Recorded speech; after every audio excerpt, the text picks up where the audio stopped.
আসসালামু আলাইকুম। অনলাইন ক্লাসের পক্ষ থেকে সবাইকে স্বাগতম।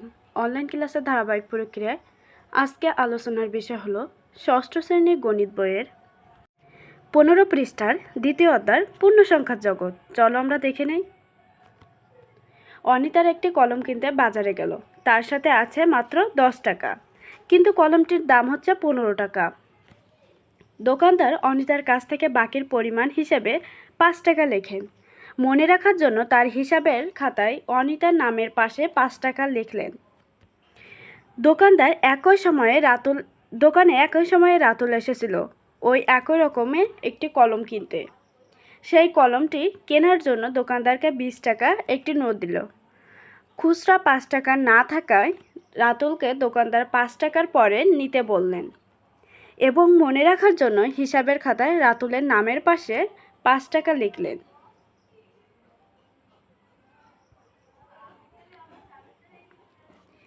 কিন্তু এবার একটা সমস্যা দেখা দিল।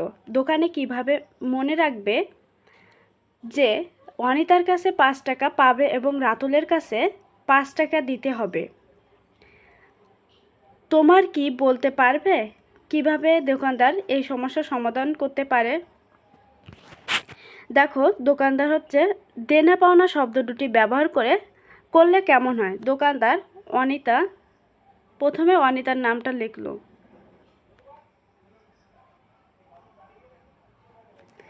এখন অনিতার নামের পাশে ছোট্ট করে ব্র্যাকেটের ভিতরে পাওনা লিখলো, মানে অনিতার কাছে পাবে সমান 5 টাকা।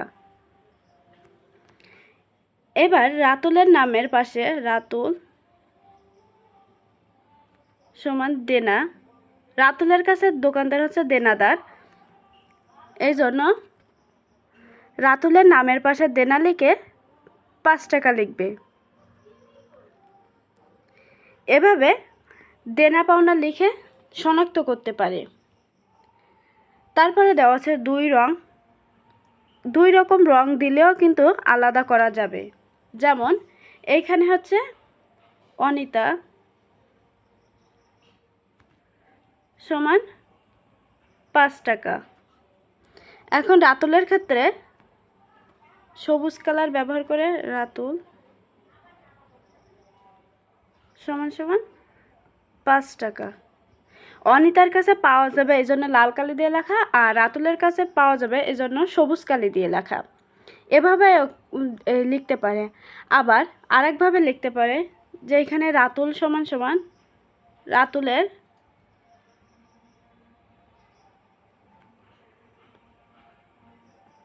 পাঁচ টাকার পাশে হচ্ছে মাইনাস চিহ্ন দিতে পারে।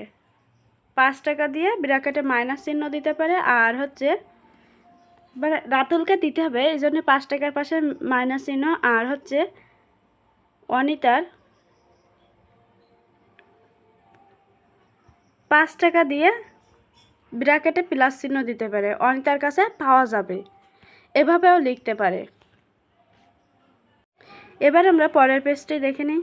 অনিতা ও রাতুল এরপর স্কুলে গিয়ে এক গুটি দুই খেলোয়াড় নামে একটা খেলায় অংশ নিয়ে ঠিক একই রকম একটা সমস্যায় পড়ে। চলো দেখি তারা সেই সমাধান কিভাবে খুঁজে পেল। এক গুটি দুই খেলোয়াড়। অনিতা ও রাতুল খেলার জন্য শুরুতে একটি কাগজকে সমান 4টি খণ্ডে ভাঁজ করে তারপর কেটে 5টি কাগজের স্ট্রিপ তৈরি করে। এরপর নিচের মতো করে সংখ্যাগুলো লিখে নেয়। দেখো, ক নম্বরে দেওয়া আছে 0 থেকে 7 পর্যন্ত, খ নম্বরে দেওয়া আছে 8 থেকে 15 পর্যন্ত। এইভাবে সংখ্যাগুলো লিখে নেয়। ঘ নম্বরে দেওয়া আছে 1 থেকে 8 পর্যন্ত। ঘ নম্বরে দেওয়া আছে মানে উল্টা দিক থেকে 8 থেকে শুরু করে 1 পর্যন্ত। এভাবে লেখা আছে। এরপর ক ও খ স্ট্রিপ নিয়ে নিচে ছবির মতো করে পাশাপাশি সাজিয়ে নিল। দেখো, এখানে ক ও খ স্ট্রিপ 1 থেকে 7 পর্যন্ত, আর খ স্ট্রিপে হচ্ছে 8 থেকে 15 পর্যন্ত। তো 0 থেকে 7 পর্যন্ত ক স্ট্রিপ, এটা হচ্ছে ক স্ট্রিপ, আর এই 8 থেকে 15 পর্যন্ত এটা হচ্ছে খ স্ট্রিপ সাজিয়ে নিল।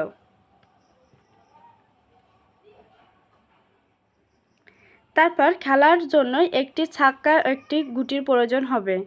শুরুতে খেলার জন্য একটি ছক্কা এবং একটি গুটির প্রয়োজন হবে, মানে খেলাটির জন্য এরকম একটা গুটির প্রয়োজন হবে আর এরকম একটা ছক্কা প্রয়োজন হবে। শুরুতে তারা 8 লেখা ঘরের ওপর একটি গুটি রাখলেন। দেখো শুরুতে এই 8 লেখা ঘরের পরে এই গুটিটি রাখলেন। তারপরে যদি যার যে ঘরে পড়বে সে সেই ঘর পর্যন্ত যাবে। যদি ক্ষয় স্ট্রিপ যে নিচে সে যদি 15 পর্যন্ত আসে তাহলে জিতে গেছে, আর যে 0 স্ট্রিপ পর্যন্ত আসতে পারবে সে হচ্ছে জিতে যাবে। ধরো আমরা এই পাশেরটা রাতুল ধরি, ক স্ট্রিপটা রাতুল আর ক্ষয় স্ট্রিপটা অনিতা।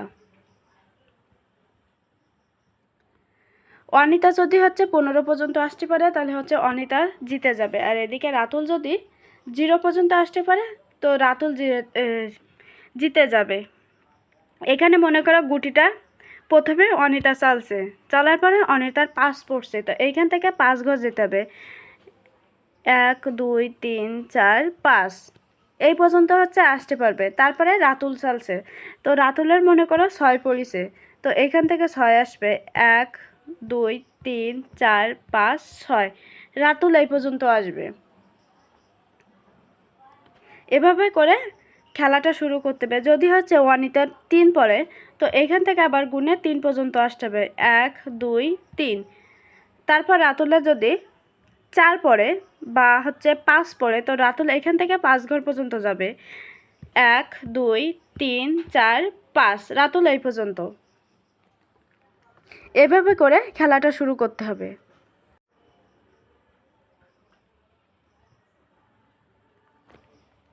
এরপর খেলার নিয়ম অনেকটা লুডো খেলার মতোই, তবে দুটি পার্থক্য আছে। এখানে গুটি একটাই, যে প্রথমে যে ছক্কাটি নিক্ষেপ করবে তার জন্য গুটি যাবে ডানের দিকে, মানে যে ছক্কাটা নিক্ষেপ করবে তার গুটি এই দিকে যাবে ডানের দিকে, আর যে দ্বিতীয় ছক্কা নিক্ষেপ করবে তার গুটি বামের দিকে যাবে, মানে এই দিকে যাবে।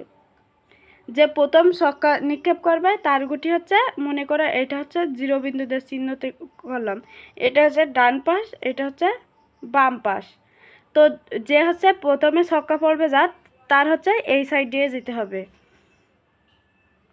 1 2 3 4 5 1 2 3 4 -1 -2 -3 -4।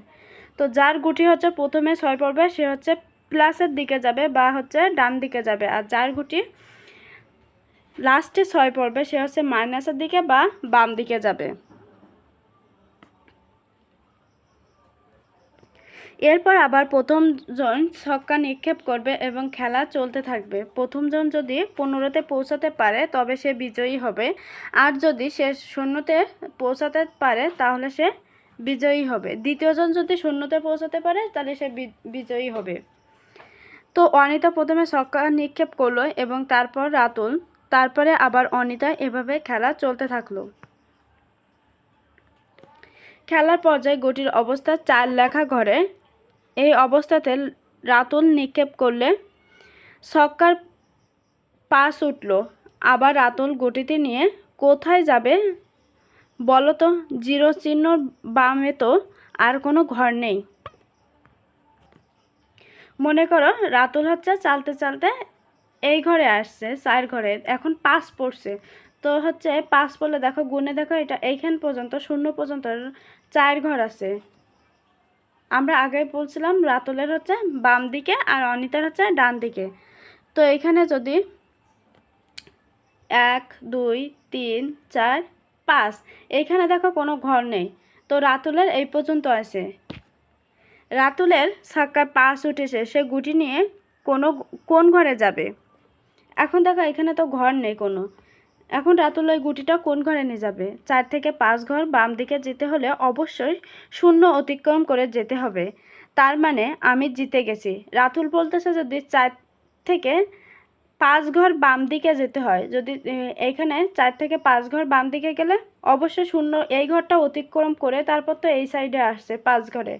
তো রাতুল বলতেছে আমি জিতে গেছি, কিন্তু এদিকে অনিতা বলতেছে খেলার নিয়মে তুমি 0তে গেলে জিতবে, তোমার গুটি তো 0তে যায়নি, তাই জিতবে না, খেলা চলবে। মানে অনিতা বলতেছে যে তোমার গুটি তো জিরোতে যায়নি, জিরোতে জিত গেলে তো 4 লাগবে, কিন্তু রাতুলের পড়ছে 5, সে তো এইদিকে এসে বেরোছে। এজন্য অনিতা বলতে চায় খেলা চলবে, তুমি এখনো জিতে যাওনি। কিন্তু খেলাটা চলবে কিভাবে? জিরো এর বাম তো কোনো সংখ্যা নেই, মানে জিরোর বাম দিকে তো কোনো সংখ্যা নেই। দেখো এখানে জিরোর বাম দিকে কোনো সংখ্যা আছে? নেই। তখন অনিতা রাতুলের একটা বুদ্ধি বের করলো। কাগজের স্ট্রিপ নিয়ে সেগুলোকে তার বামে স্থাপন করলো এবং রাতুলের ছক্কায় 5 ওঠার পরে সে জিরো এর বাম থেকে বামে আরও 1 ঘর এগিয়ে গুটি রাখতে পারলো।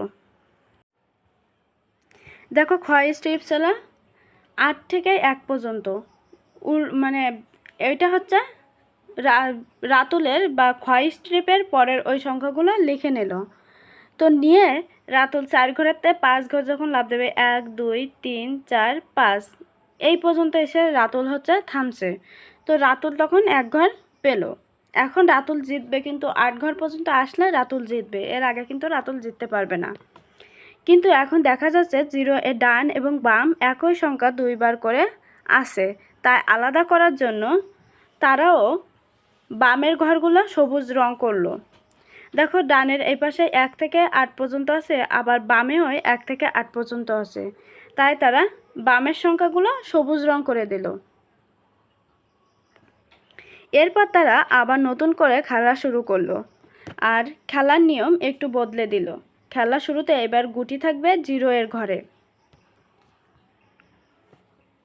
দেখো খেলার শুরুতে এইখানে জিরো, এইখানে হচ্ছে গুটিটা থাকবে।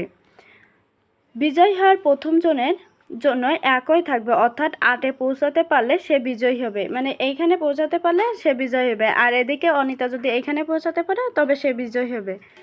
তবে দ্বিতীয় জনের জন্য নতুন নিয়ম হবে। দ্বিতীয় জন যদি 0 এর বাম দিকে অর্থাৎ 8-এর অর্থাৎ সবুজ রঙের 8-এ পৌঁছাতে পারে তবে সে বিজয়ী হবে। অপরদিকে খেলার সময় তারা সবুজ রং খুঁজে না পেয়ে আরও কোনো উপায় 0 বাম দিকে সংখ্যাগুলো আলাদা করে চিহ্নিত করা যাবে কিনা ভাবা শুরু করলো। অবশেষে তারা একমত হলো যে সংখ্যাগুলো বিয়োগ চিহ্ন বা ঋণাত্মক চিহ্ন বা মাইনাস চিহ্ন বসিয়ে দেওয়া হবে। এই সংখ্যাগুলোর বাম দিকে দিয়ে 0 চেয়ে ছোট হবে এবং আরও সংখ্যাগুলো আমরা ঋণাত্মক সংখ্যা বা নেগেটিভ নাম্বার বলি। দেখো ওদের হচ্ছে খেলা করতে করতে এই সবুজ কালারটা ফুরায় গেছে। এখন ওরা কিভাবে চিহ্নিত করবে যে এইখান থেকে 8 পর্যন্ত আর এইখান থেকে 8 পর্যন্ত দুইটা ভিন্ন। তো এইখানে ওরা হচ্ছে মাইনাস চিহ্ন ব্যবহার করেছে। 0 এর বাম দিকে মাইনাস চিহ্ন দিতে হয়, আর 0 এর ডান দিকে হচ্ছে প্লাস চিহ্ন। এজন্য তারা -1, -2, -3 এভাবে -8 পর্যন্ত ঋণাত্মক সংখ্যা লিখেছে। মাইনাস চিহ্নকে ঋণাত্মক সংখ্যা বলা হয়, আর হচ্ছে প্লাস চিহ্নকে বলা হয় ধনাত্মক। ধনাত্মক চিহ্নকে বলা হয় প্লাস, আর ঋণাত্মক চিহ্নকে বলা হয় মাইনাস। এভাবে চিহ্নিত করা হয়। সংখ্যা রেখার পূর্ণ সংখ্যার খেলা। চলো আজ আমরা একটি মজার খেলা খেলে। শুরুতে সবাই দৌড়াও এবং প্রথমে বাম হাত বাম দিকে প্রসারিত করো। এবার বাম হাত নামিয়ে একইভাবে ডান হাত ডান দিকে প্রসারিত করো। খেয়াল রাখো যে তোমাদের মাথা পায়ে স্থির থাকে। এখন 2 হাত 2 দিকে প্রসারিত করো। মাথা সাপেক্ষে ডান দিকের হাতকে যদি ধনাত্মক বলা হয় তাহলে মাথার সাপেক্ষে বাম দিকের হাতকে কি বলবো? ঋণাত্মক, কারণ বাম দিকেরকে আমরা বলি হচ্ছে ঋণাত্মক বা মাইনাস চিহ্ন। এইদিকে আমরা বলি হচ্ছে ঋণাত্মক, আবার এইদিকে মনে করো হচ্ছে এটা তোমার ডান দিকের হাত আর এটা তোমার বাম দিকের হাত। তো এই দিকে যদি আমরা ধনাত্মক বলি অবশ্যই এই দিকের সংখ্যাকে বলবো ঋণাত্মক। তো এখানে উত্তরটা হবে ঋণাত্মক।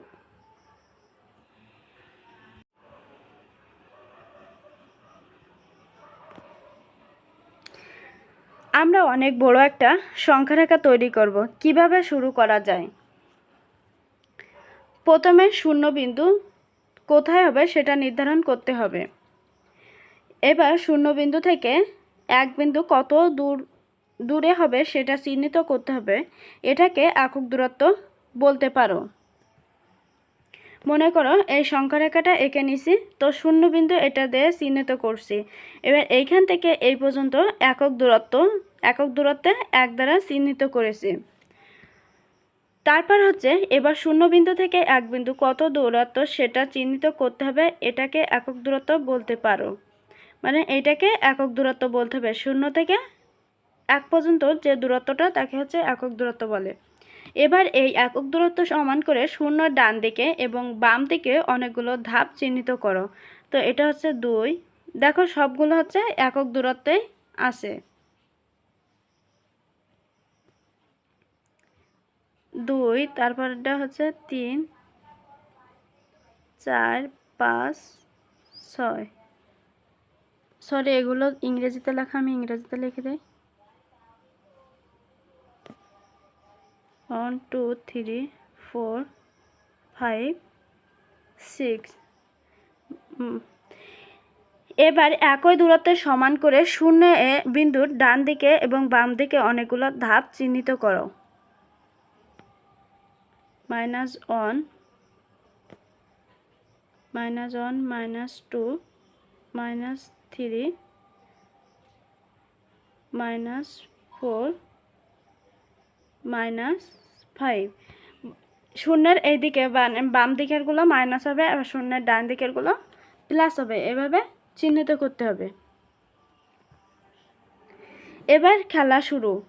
খেলার হবে জোড়ায় ভাগ করে, প্রতি জোড়ায় একজন শিক্ষার্থী তার পছন্দ মতো সংখ্যা রেখা কোনো একটা ধাপে গিয়ে দাঁড়াবে। জোড়ার অন্য শিক্ষার্থী শূন্য বিন্দুতে গিয়ে দাঁড়াবে এবং এক ধাপ করে যাবে। জোড়ার প্রথম শিক্ষার্থী যেখানে আছে সেখানে প্রথম শিক্ষার্থী অবস্থান চিহ্নসমূহ ওই ধাপে লিখবে। এক্ষেত্রে শূন্য বিন্দু থেকে ডান দিকের ধাপকে প্লাস চিহ্ন দিয়ে এবং বাম দিকের ধাপকে মাইনাস চিহ্ন দিয়ে চিহ্নিত করো। তো এটা একটা সরলরেখা। তো একটা শিক্ষার্থী হচ্ছে শূন্য বিন্দুতে দাঁড়িয়ে আছে আর একটা হচ্ছে একটা যে কোনো ধাপে, এখান থেকে 1 2 3 4 5 6, সে হচ্ছে 5 বিন্দুতে দাঁড়িয়ে আছে। তো ওইখানে যাইতে গেলে কয় ধাপ অতিক্রম করতে হবে? 1 2 3 4 5 ধাপ। দেখো জোড়ার প্রথম শিক্ষার্থীর ডান দিকে 5টি ধাপ অতিক্রম করেছে, তাহলে তার অবস্থানকে +5 দ্বারা চিহ্নিত করো। এই শিক্ষার্থীকে 5টি ধাপ অতিক্রম করেছে, এই জন্য এর +5 দ্বারা চিহ্নিত করতে হবে। বাম দিকে 4টি ধাপ অতিক্রম করেছে, তাহলে তার অবস্থানকে -4 দ্বারা চিহ্নিত করো। দেখো এখানে হচ্ছে বাম থেকে যেহেতু 4টি ধাপ অতিক্রম করেছে, তাহলে -4 দিয়েও করতে হবে, চিহ্নিত করতে হবে। আমরা জানি বাম দিকে আসলে সবসময় মাইনাস চিহ্ন হয়, আর যদি ডান দিকে যায় তাহলে প্লাস চিহ্ন হয়। প্রথমে ডান দিকে গিয়েছিল এই জন্য +5, তারপরে হচ্ছে বাম দিকে 4 ঘর এগিয়ে গেছে এই জন্য -4। তারপর খেলার মধ্যে চিহ্নসহ সংখ্যা দ্বারা তোমাদের আঁকা সংখ্যা রেখা সবগুলো ধাপ পূরণ করো। নিচের প্রত্যেকটি ধাপগুলোর অবস্থান অনুযায়ী প্লাস বা মাইনাস সহকারে লেখো।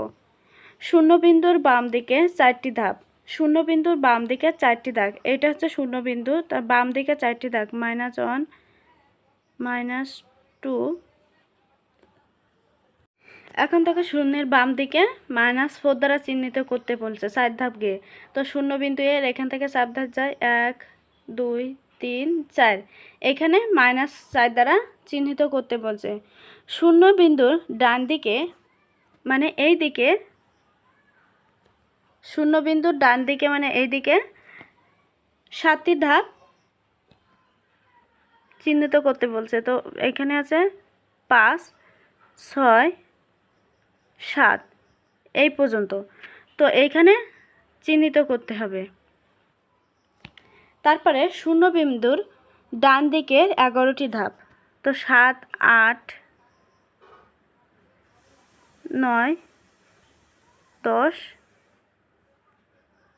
11 এইখানে চিহ্নিত করতে হবে।